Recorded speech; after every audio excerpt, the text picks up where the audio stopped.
ഈശോയിൽ പ്രിയപ്പെട്ട ദൈവമക്കളെ, ഈ പ്രഭാതത്തിൽ കർത്താവ് നിങ്ങളെ അനുഗ്രഹിക്കുകയാണ്. നിങ്ങളെ ബന്ധിച്ചിട്ടിരിക്കുന്ന തിന്മകളും പൈശാചിക സ്വാധീനങ്ങളും രോഗങ്ങളും നിങ്ങളുടെ സകല തരത്തിലുള്ള ഈ ലോകത്തിൻ്റെ ബന്ധനങ്ങളിൽ നിന്നും കർത്താവ് നിങ്ങളെ അഴിക്കും. അത് കർത്താവിന് കഴിയും. ഈ ലോകത്തിൽ ഒരാൾക്കും നമ്മളെ തോൽപ്പിക്കാൻ പറ്റില്ല. ദൈവത്തിനല്ലാതെ നിങ്ങളെ ഒരാൾക്കും തോൽപ്പിക്കാൻ പറ്റില്ല. നിങ്ങൾ ദൈവത്തെ സ്നേഹിക്കുക.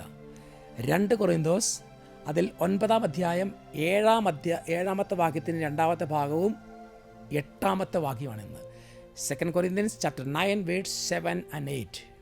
സന്തോഷപൂർവ്വം നൽകുന്നവനെയാണ് ദൈവം സ്നേഹിക്കുന്നത്.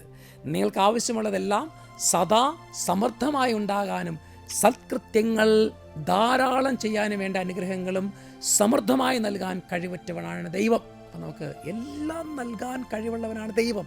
തടസ്സം മാറ്റാൻ, ബന്ധനങ്ങൾ അഴിക്കാൻ, നിങ്ങളുടെ ജീവിതത്തിലുള്ള എല്ലാ തരത്തിലുള്ള നിങ്ങൾക്ക് ഇപ്പം നിങ്ങൾ പറയുക ഇതെനിക്ക് തടസ്സമാണ്, എനിക്ക് ബുദ്ധിമുട്ടാണ്, അല്ലെങ്കിൽ എൻ്റെ കടബാധയാണ്, ഇത് പല കാര്യത്തിൽ നിൽക്കൊണ്ട് ഓരോരുത്തരും മനസ്സിൽ ഹൃദയത്തിൽ നിറഞ്ഞിരിക്കുന്ന വേദനകൾ അതെല്ലാം മാറ്റാൻ കർത്താവിന് കഴിയും.